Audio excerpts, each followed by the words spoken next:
Welcome to A Celtic State of Mind. I'm John Dykes, and once again I'm joined by Kevin Graham to look back on today's match against Kilmarnock. Welcome back to State of Mind Studios, Kevin. Thanks, Paul. Thanks for having us. We've just had our Matchday live stream and we were on air 30 minutes before kick-off, right up until 6:45, just an hour ago. We've had a wee bit of time to analyse that performance, and we're going to have a wee chat about a fairly disappointing day for all concerned. Definitely. Kevin. Talk to me, before the game you thought there was going to be goals in there. I don't think Kilmarnock allowed that, did they? No, all the credit has to go to Kilmarnock for today. They were well organised. On days like today, we're actually looking for either a bit of magic or somebody in the opposition to make mistakes, and it didn't happen.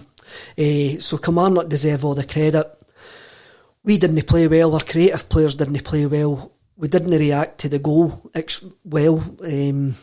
But the positive I can take from this is it's only the second game into the season, and if we're going to chuck a horrible game away, I would rather that we done it now than when we get down to the business end of the season. And as well, we've historically struggled at Rugby Park, but I just thought maybe today that we could, after last week, maybe I looked too much into last week, Hamilton at home.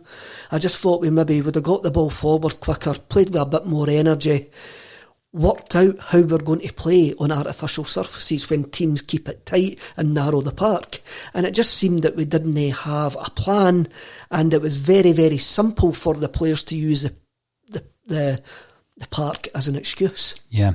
See, when we compare it obviously to the first game of the season, and we look through this lineup as well, Kevin, before the game I stated that Scott Bain had done nothing wrong against Hamilton. He lost a goal that was a deflection, quite a cruel deflection for him. But we've spent a lot of money on Barkas. Was Neil Lennon right to bring in the new guy? Definitely. It's harsh on Bain, but simple football economics says that if you spend £4 or £5 million on a goalkeeper, especially in Scotland, he is going to be your first choice. And again, maybe this just shows you the lack of quality in the whole game, but apart from him coming to actually grab a couple of cross balls, he had nothing to do. He had really, really nothing to do. You're right, and it was unfortunate that that's his debut, and that's all we can judge him on really at the moment, Kevin. But he was quite unlucky actually with the penalty. Excellent penalty. It was a great penalty kick. Now, when you look at the fullbacks, they were one of the big positives against Hamilton. So you were looking at Taylor bombing up the left with young Frimpong down the right. And we did actually say before today's game that Frimpong is going to be the most kicked player in Scottish football this season. But it looked as though both of those players were targeted by Kilmarnock, weren't they? Definitely, and with them narrowing the pitch as well, it makes it awfully congested and easy for these players to get crowded out. Celtic like to work wee triangles down the wings, and it didn't happen today because it was extremely easy for Kilmarnock to shut the space. And Ella Hussey, Forrest on the other side, just kept on coming inside, coming into that congested area, and Kilmarnock were fine. And last week against Hamilton, I commented on the live feed that the out ball was this crossfield pass to Greg Taylor. That was never on today because there wasn't enough space. Mm-hmm. And we should have found a way to combat that. And yes, Frimpong and Greg Taylor had poor games, but using them as a forward tactic isn't wrong. It was just today it didn't work, and we didn't have a plan B. Well, the plan B we were kind of screaming out for was the switch in formation. Mm-hmm. Some people were asking for it at half time because it simply wasn't working, Kevin. Personally, I thought that was maybe too early, but certainly when you leave it as late as we did, you're not giving yourself much chance to turn it around. I don't know. I think it's one of, looking back on it now, it's maybe one of those games where nothing was going to work. It was just one of those days where the team weren't at it. And if we would have changed it at half time, we might have just had 45 minutes or more frustrating that it wasn't going to work, rather than the 33 minutes that we did have.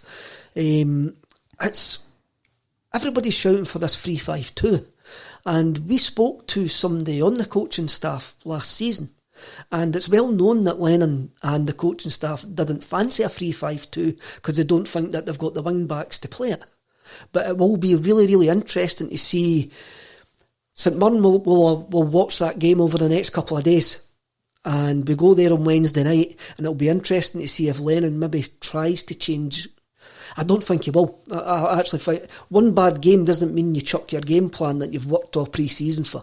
So, but it'll be interesting to see what St Mirren do, and it'll be interesting to see if Lennon maybe switches to a 3-5-2 quicker, or maybe have a more fluid formation which might see Frimpong drop out and put El Hamed as the right back, and they can move to a free at the back without making a substitution.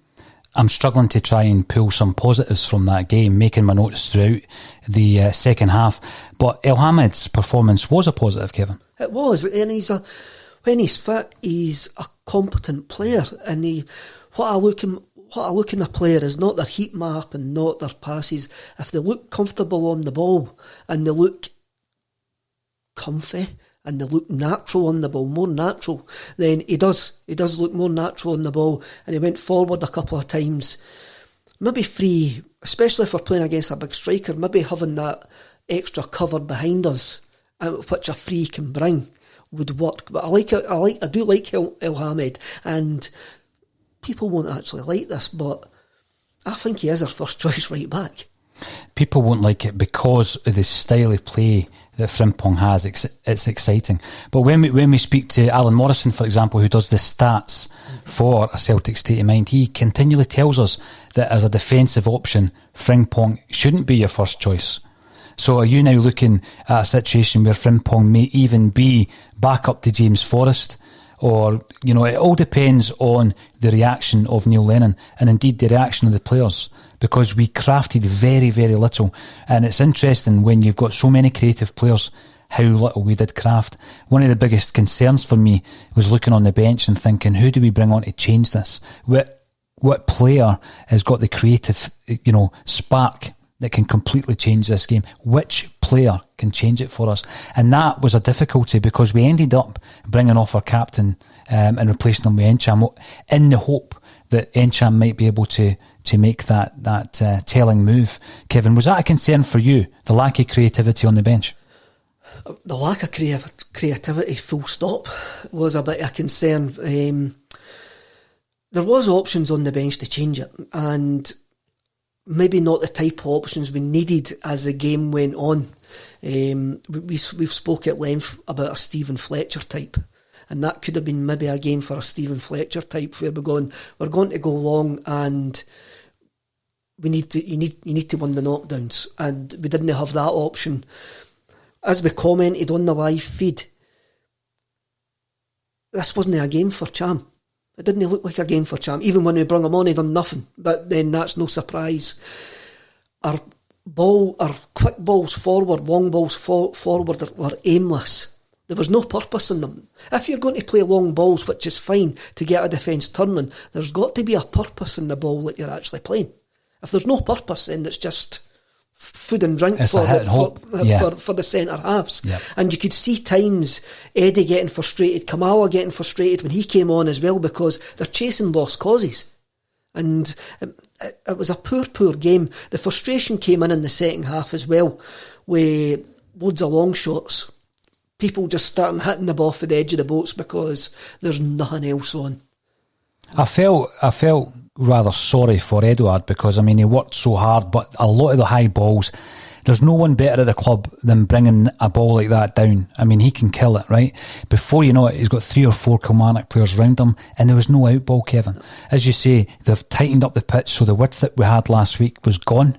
And then El Yunusi and Forrest were fairly ineffective, particularly El Yunusi, a player that I've always championed since he came to Celtic. Even when I had the discussion during the lockdown with Alan Morrison, who stated that the figures weren't there to sign him as a player. He didn't show enough. And I, as a casual observer, thought that he had done. So he comes back in and I'm happy with that. But he was poor today. Definitely. And he cut a frustrated furlong figure in the second half. He was committing fouls, he was diving into challenges, his touch was poor, his pass was poor, and you could tell it was always body language.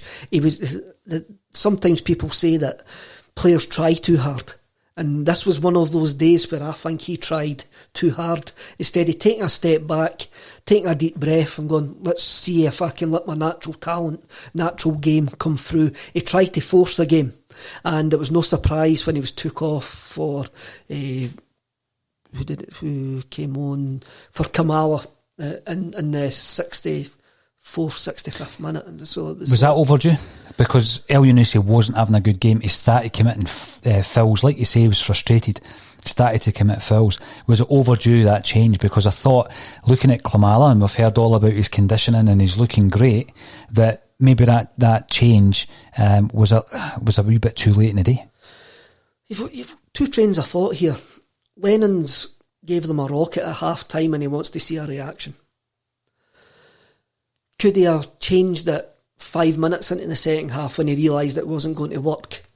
He could have done, but then is 5 minutes a long enough time to see any sort of reaction whatsoever? You need to give time for the game to breathe. You need to give time for the half to breathe. So 15 minutes is probably right when you realise this is not working. I need to change it. So I'm not going to be too critical of Lennon. He did cut a very despondent figure. The pan to him and John Kennedy sitting in the touchline, and at one point there was a shrug of shoulders between the two of them, as if to go, take the point, let's get out of here. I think you were at that stage yourself, with about 5 minutes to go, Kevin, but there was also the situation where we'd already, I think, lost Frimpong through injury, I think, or perhaps he was a victim of moving to three at the back, but then we lose Taylor through injury, and that despondency may have been that, right, we're going to have to bring in Bolingoli, and that's not an attacking threat. But the only other attacking threat we had on the bench was John Karamoko Dembele. So you're throwing in a 17-year-old with 5 minutes to go and win you the game. Did we have nothing to lose though? At that stage. Yes, we've got 2 points to lose, because at that point you've got a point. Mm-hmm. So any football manager would probably go, looking at the whole 85 minutes as a whole at that point, Neil Lennon probably suggested to himself, and his coaching staff have probably suggested to him, we've only played well in 20 minutes in this game after we went 1-0 up. We haven't reacted well to the goal. We're now 3 minutes. It's now 3 minutes to time. We've got a point. Let's just maybe try and, if something happens. If it doesn't, then we just go away, learn for it and move on. I'm going to talk about the 2 goals because that will cover another few of the players who we haven't really focused on.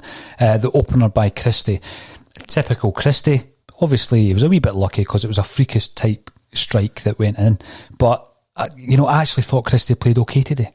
So did I. He was busy. Sometimes it works for him, sometimes it doesn't. He never hides. But going back to Mohamed El Houssi as well, Christie never tries to force the game, I don't think. And he tries to, he's always available. He's always quite intelligent with his runs. But sometimes you need a bit of luck. Sometimes you need that wee break of the ball.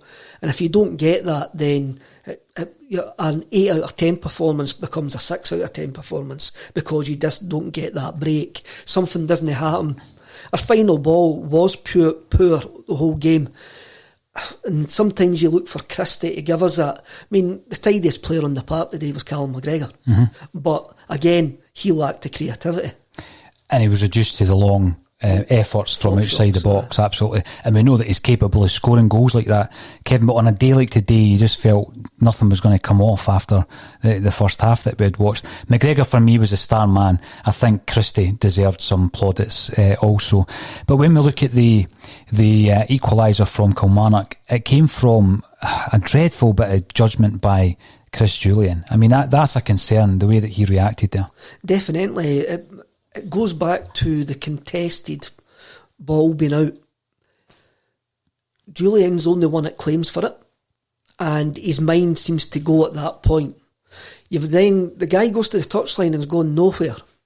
Scott Brown comes in and doesn't do much. Wrong side of the wrong side, and the guy turns Julian very, very easily. And it's a rush of blood. It's almost as if his mind hasn't got back onto the job from complaining that the ball was out. And you don't expect that from a experienced centre half. But there's a reason that he's playing in Scotland. There's a reason that he's playing for us, because those mistakes are in his game. And today he had a Livingston game at Kilmarnock, but the first half he was poor, but maybe it just shows you in the second half. I don't think he was overly troubled in the second half. I don't think Ayer was overly troubled in the second half. And people will go, you need another centre half. And I'm going, well, for me, Ayer and Julian are a good partnership, but they're going to have days like, one of them's going to have a day like today, every so often. Every centre half in the Scottish League is going to have a day like today. That's the reason that they're playing in the Scottish League. Of all the areas on the pitch, though, Kevin, I think we are short at centre back. Would you still be looking to bring someone in at this stage? We've already Cecil Hamed had a decent 20-25 minutes when he came on. I reckon that he could play centre half. If you're going to go with 3 centre halves, then the only other centre half we've got in the squad, well, you've got 2. You've got Welsh, and at a push you've got Beaton. And we know that Lennon likes to play near Beaton at centre half. So Lennon could be looking at it, the money men could be looking at it and go, well, we've got 5 guys that can play those positions. Do we need a quality centre half? Well, we get a better quality centre half than Julian and Ayer. It's if you buy someone and you're regarding them as a higher quality than what we've got, then you're looking at the realms of 7, 8, 10 million pounds for that player. Ayer's been linked to AC Milan for 27 million pounds, and we signed Julian for 7.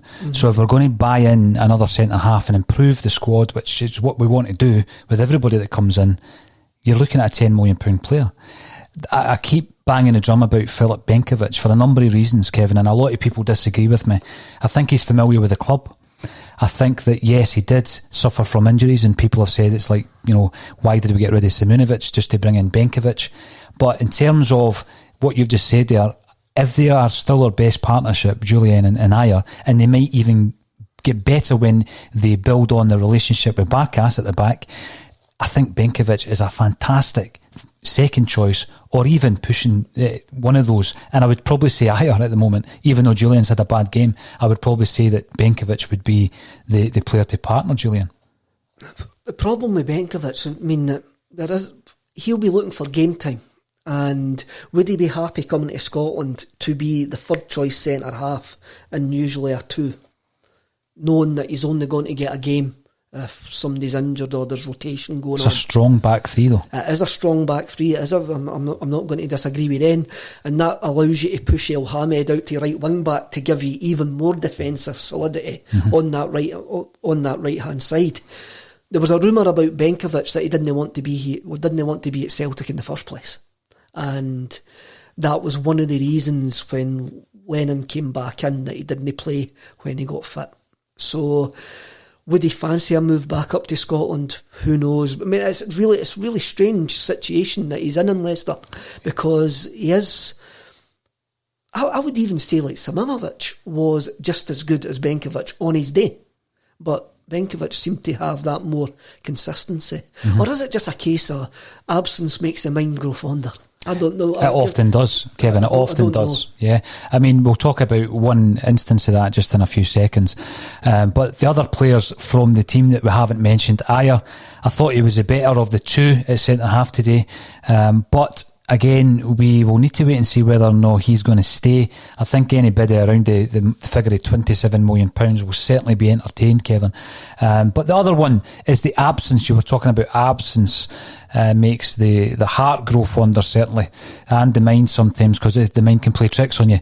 But Lee Griffiths, that game is crying out for a Lee Griffiths 10 minutes from the end, 15 minutes from the end. It's too simple to say that if we had Lee Griffiths on the bench, he would have changed the game just because of the way the game was. But what it does, it's like on the Lee Griffiths situation, it's put it under a magnifying glass. It's like burning a wasp under a magnifying glass now. That situation's now got heat on it. And more heat than what it had before the game kicked off, and it's an easy stick to beat Lee Griffiths with, because, as you say, he would have been an option on the bench to come off. He might have done something, but then Kamala could have done something. Dembele could have. Any of the subs could have done something. It was just. It'll be interesting.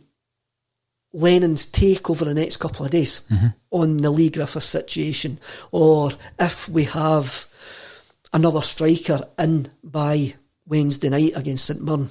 So it'll be interesting to see, but Griffiths today probably didn't do his goodwill with the Celtic fans any favours.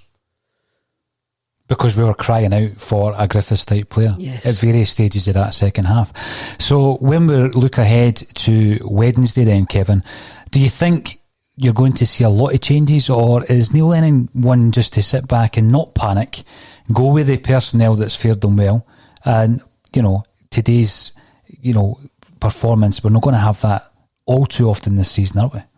Hopefully not. 10 years ago, I think you could have seen Neil ring wholesale changes for the game on Wednesday night, but he's a more sensible manager now. He'll know it's a blip. He'll know that you won't get 6-7 players giving you a 5 out of 10 performance, especially up the top end of the pitch. And I think he'll be quite calm about it. There's a long way to go. I can't see many changes. The only change I might see is he might start with a 3-5-2, but I extremely doubt that he'll actually do that. And it'll be interesting if there's any injuries picked up as well. It wouldn't be interesting, but you know what I mean. If there's any injuries or that, then they may force changes, but I can't see wholesale changes. Here's a question for you then. Scott Brown was subbed off. It didn't seem that unusual because it was the right change at that time, I felt. I remember him getting subbed off against Livingston when they beat us 2-0 last season. And it was in circumstances where he was having a particularly poor game.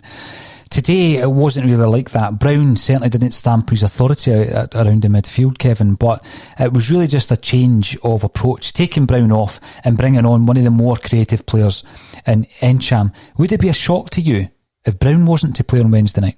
It depends on possibly what the sports scientists say, how Brown's feeling. Would it be a surprise? Yes, it would be a surprise. It's another tough away game, and in a venue where we don't seem to score many goals. The last time that we played there in December was close. We made it hard for ourselves. So I can't see Brown being rested or rotated for the game on Wednesday night. The game against Aberdeen the following weekend, he loves the games against Aberdeen, so I can't see that one as well. What I would maybe have a look at is we've got the Champions League qualifiers coming as well. We'll talk about that as well, Kevin. So Lennon will have one eye on that, which means that I've kind of went round in a circle here, but it means that Brown might get rested for Wednesday night because we are going to have a load of possession in the ball. And we might trust Callum McGregor to be the more defensive-minded, the more defensive-minded player and a diamond, and he might actually play a diamond in the middle of the park. So when we're looking for positives today, I think the performance of Callum McGregor, less so Ryan Christie, but he still played particularly well, and that stunning new away kit, Kevin, what's your thoughts on that? The spirit of 86. it's just a pity that we couldn't get a victory in a flamboyant, fabulous performance like we had at Love Street in '86. But it looks cracking. It looks absolutely gorgeous. It does, yeah. Adidas have done really well with all three. And I've said this a couple of times as well, Kevin. I think it's the best season we've had for football jerseys since the 125th anniversary season, where every one of them was absolutely beautiful. But Adidas have done well, and we'll be wearing those kits when we take on Reykjavik. Mm-hmm. What's your thoughts on the draw, and who did you want to face in this preliminary round? It's probably easier to say who I didn't want to face, and I didn't want to face Dungarins, if that's how we say it, the Swedish champions. Mm-hmm. Out of all the leagues that we could have faced, then the Swedish league was probably the toughest. It's not to say that the Icelandic team won't be tough, but we've played them a couple of years ago and it wasn't comfortable, but we still got through over the two legs. Problem is, it's a one-off game. We've seen today, you could have a game where 8-9 players have horror shows. So the players need to be mentally prepared for that. And there's not many times over the last 3 seasons that we've been let down mentally by the team. And they've shown away, they've dug things out. And they never dug it out today. And that's just one of the things that we've got to accept may happen from time to time. But we've also got to accept it will happen to other teams as well. I think the big thing for me is you look at the players that we've lost. Kevin, you mentioned Simunovic. Would he have improved that on the plastic pitch? We know he didn't like playing on a plastic pitch. Probably not. Johnny Hayes, would he have given you something else in there? Again, you might have thrown him on for El Yunusi at some stage, but the way that game was going, the width wasn't there, Kevin. Another one being Foster, well, it was a penalty kick and Barkas actually almost got it. So I think the big thing for me is we'd still need a wee bit of refreshment in the squad. It's been a long, hard time through the lockdown for players, and obviously some of them have struggled during that period. So I think we need a bit of refreshment because we've got El Yunusi. We've got El Yunusi who we had last season, and we've got a new goalkeeper who we're just getting to know. Do you reckon that Celtic will bring in any new faces either before the game against St Mirren or the following weekend against Aberdeen? We don't seem to do anything quick, do we? And with this transfer window being open to October, it's a seriously long transfer window, especially where the season started. And there's probably a lot of squads not finalised yet. And there's probably a lot of players who may become available once the season start round about Europe. Would I like to see us bring somebody in? I think we need a centre forward. I think a centre forward, I'm going to look at the old Celtic. I want us to attack. So I think we need another centre forward option if Neil Lennon is not going to trust Lee Griffiths. I do find, and I would hope that the rumours of Ajeti being close, we could see him. But then again, we can't throw him in a game against St Mirren on Wednesday night if he only turns up on Monday or Tuesday. No, that'd be I wouldn't. Extremely difficult for the player. Yeah, I wouldn't expect Neil Lennon to do that. The other one, because he would have rash judgments. Yes, I know. On the player. Yeah, just arriving, no kenning his teammates' names, and it's a difficult one for any player to get thrown in there. I was a wee bit concerned with the lack of width given to Forrest and El Yunusi today, Kevin, and Colin and I were discussing Paddy Roberts. It's a name that keeps coming back and people keep telling us, get over Paddy Roberts. The guy's still young. He's still a talent. Every loan deal that he's had, he went to Spain, Norwich, Middlesbrough, it hasn't worked out. He's back at his parent club. He gives us cover for the right and the left. Would you bring him back? Of course. I love players like Paddy, and he might have made a difference today. But you do know for a fact there would be games, if you bring back Paddy Roberts, there would be games later on in the season where Paddy Roberts would make a difference. And if he is available, then I would like Celtic to be looking at him. But are we looking at the wide areas? We don't know. We don't know what the budgets are like. We don't know who might be leaving. We don't know who's available. So Mikey Johnson's 6 weeks away, I think. Yeah. There's no pressure on James Forrest. It could be that a change of formation does James Forrest more good than actually putting pressure on him. But the Paddy Roberts, I would always love to see Paddy Roberts back at Celtic, but it depends on Nicky Hammond, the coaching staff. They might see somebody else.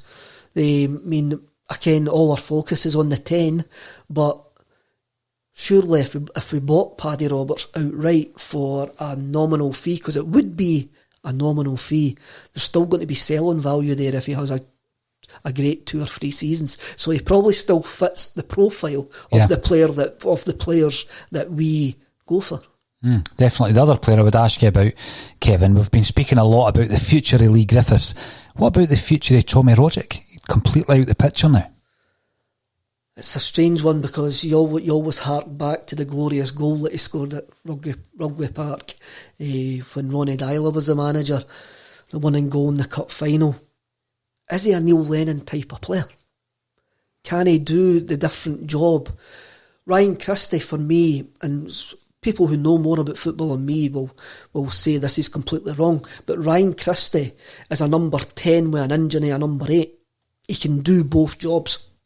Whereas Rodic and Cham are more just number 10s, and they maybe haven't got the defensive discipline or the engine to do the role that Lennon might want them to do. But then you can't have guys with the talent like Tom and like Oliver and no find a place for them eventually. They have got a place in the squad, and there is going to be one games. Martin O'Neill used to do it with a great story that Neil Lennon tells. Martin O'Neill playing Lubo up front at Ibrox, and Neil Lennon and Paul Lambert moaning that he wasn't coming back, and Martin O'Neill basically telling them, well, you just keep him, you win the ball back and give it to him, because that's what he's there to do. There's maybe times that sometimes you're going to need to go to McGregor and Ryan Christie. By the way, you're going to need to do the legwork for those players. But when Lennon came back, I often wondered if that was Roddick's time up, because he just doesn't seem like a Neil Lennon player. Well, he hasn't played all that often really since Neil Lennon came back, Kevin, so it's one that we will watch with interest. Now, we went live today for our match day live streaming with the Celtic State of Mind. Thank you everyone who joined us on Twitter, Facebook and YouTube, and for everyone who made comments, because that is part and parcel of the show. It's all about engagement. Kevin and I will be back with you tomorrow for the Celtic State of Mind Bulletin. All that's left for me to say, Kevin, is thanks for joining us on a Celtic State of Mind. Thanks very much.